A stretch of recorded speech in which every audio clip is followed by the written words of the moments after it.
Assalamualaikum warahmatullahi wabarakatuh. Bismillahirrahmanirrahim. Ashhadu an la ilaha illallah wa ashhadu anna Muhammadar Rasulullah. Allahumma salli ala sayyidina Muhammad wa ala ali sayyidina Muhammad. Rabbi shrah li sadri wa yassir li amri wahlul 'uqdatam min lisani yafqahu qawli. Amin. Bismillahirrahmanirrahim. Salam hormatku buat para sahabat tercinta dimanapun Anda berada. Semoga kita semua senantiasa di dalam kerahmatan Allah Subhanahu wa ta'ala. Amin ya rabbal alamin.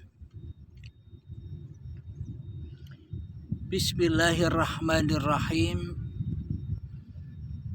Di sini kami mengkaji tentang sumpah Allah yang ada di dalam Al-Quran, yaitu di surat Al-Waqi'ah ayat yang ke-75 dan 76. A'udzu billahi minasyaitonir rajim. Bismillahirrahmanirrahim. Fala uqsimu bimawaqi'in nujum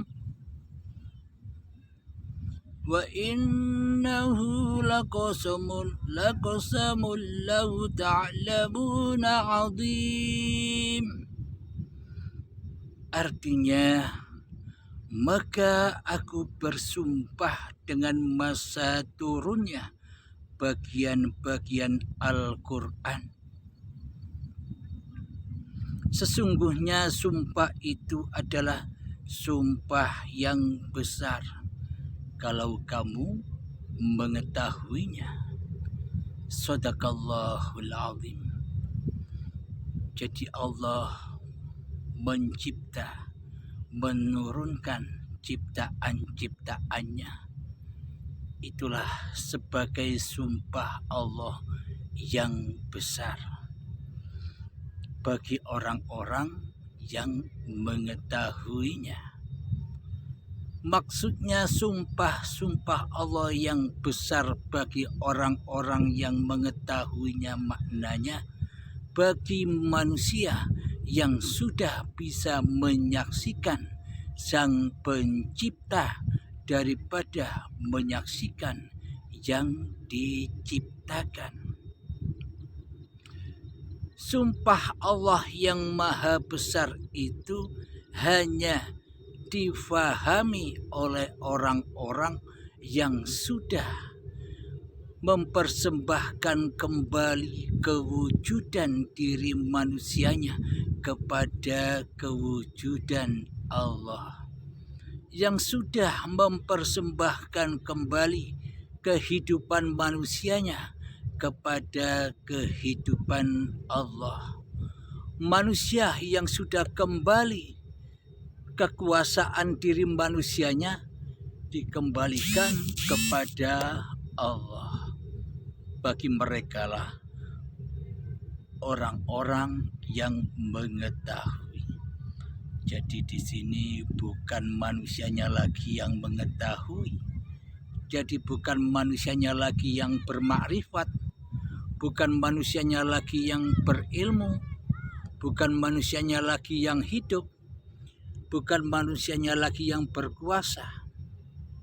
Akan tetapi ketika sudah dikembalikan lagi, dipasrahkan lagi, diabdikan lagi kepada Allah, maka wujudullah. Itulah semua terwujud karena wujudnya Allah sendiri. Jadi kebanyakan mayoritas manusia yang diketahuinya hanyalah alam semesta sebagai ciptaannya ini. Karena manusia masih buta kepada dirinya sendiri. Jangankan kepada Allah Subhanahu wa Ta'ala sebagai pencipta manusianya, kepada diri manusianya saja manusia masih buta. Kepada hakikat diri sejati manusianya saja manusia masih buta.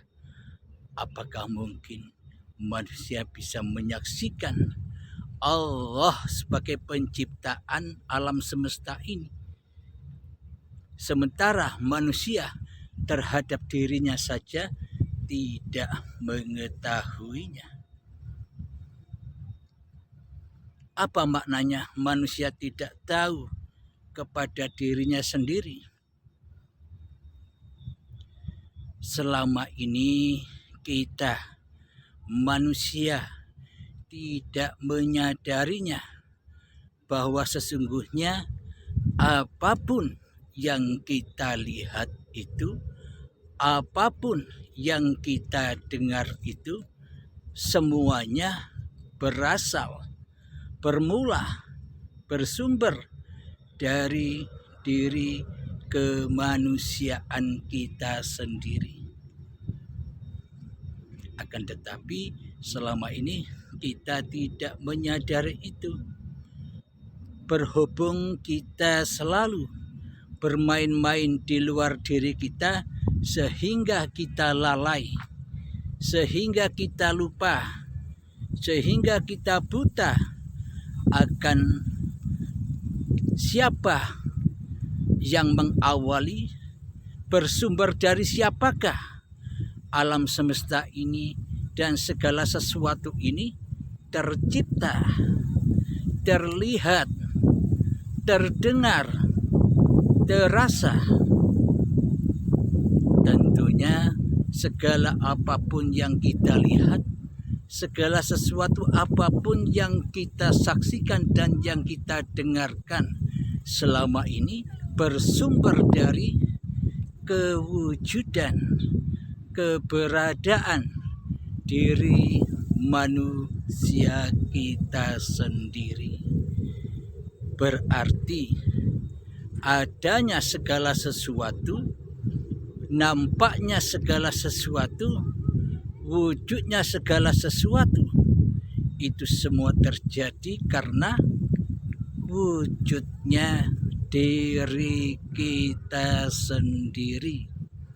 Jadi dirajanya alam semesta ini, segala sesuatu ini adalah diri kita sendiri.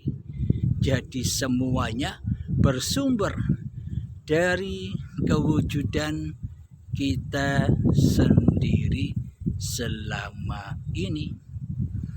Akan tetapi kita tidak menyadari itu, karena kita selalu bermain-main di luar diri, karena kita selalu sok menjadi aktor-aktor yang di luar diri kita sendiri, karena kita selama ini hanya terkesima dengan seluruh tampilan-tampilan itu semua. Kita lupa, kita buta terhadap sumber dari segala sumbernya.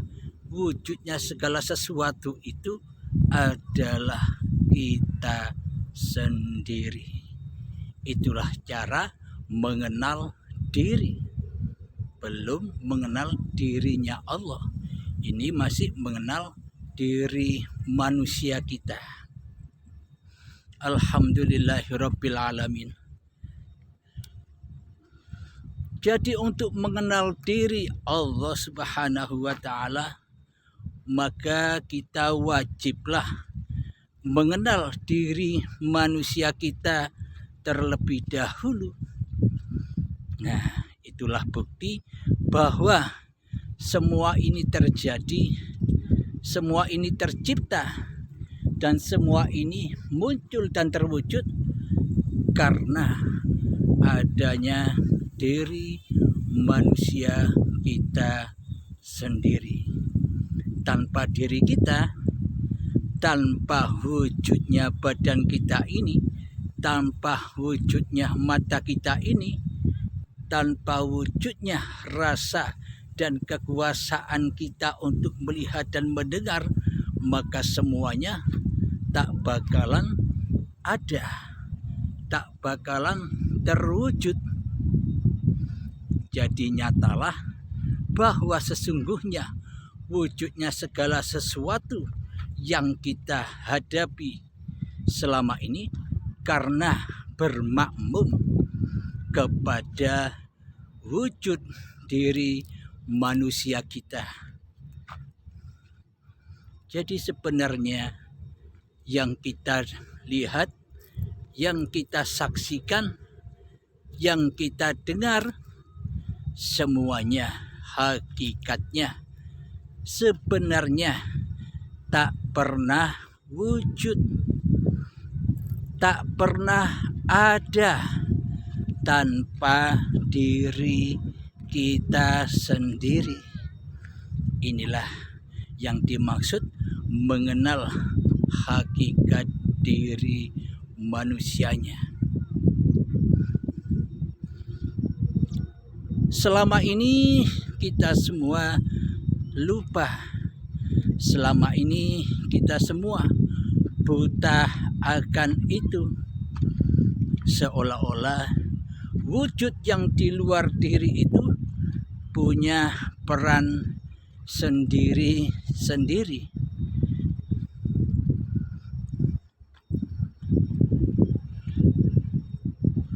Padahal semua peran-peran wujud yang kita saksikan di luar diri itu semuanya berperan karena adanya diri kita.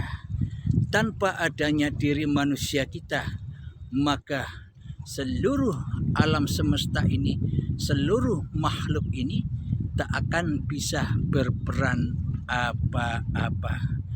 Bagaimana mungkin seluruh makhluk dan segala sesuatu bisa berperan sementara kita tidak wujud, sementara kita tidak ada, maka tak akan adalah semua itu. Jadi adanya semua itu karena adanya diri manusia kita sendiri. Alhamdulillahirabbil alamin. Semoga sedikit pemaparan ini bisa kita terapkan di dalam hati kita sedikit demi sedikit, cara mengenal diri sebelum mengenal diri yang ahad. Man arafa nafsahu, kenalilah dirimu sendiri. Maka ketika engkau sudah mengenali dirimu sendiri, faqad arafa rabbahu, maka engkau akan mengenal Tuhan yang menciptakan dirimu. Alhamdulillahirabbil alamin. Rabbana atina fid dunya hasanah wa fil akhirati hasanah wa qina adzabannar. Wa sallallahu ala sayyidina Muhammad wa ala alihi wa sahbihi wasallam. Walhamdulillahi rabbil alamin. Akhirul kalam. Assalamualaikum warahmatullahi wabarakatuh.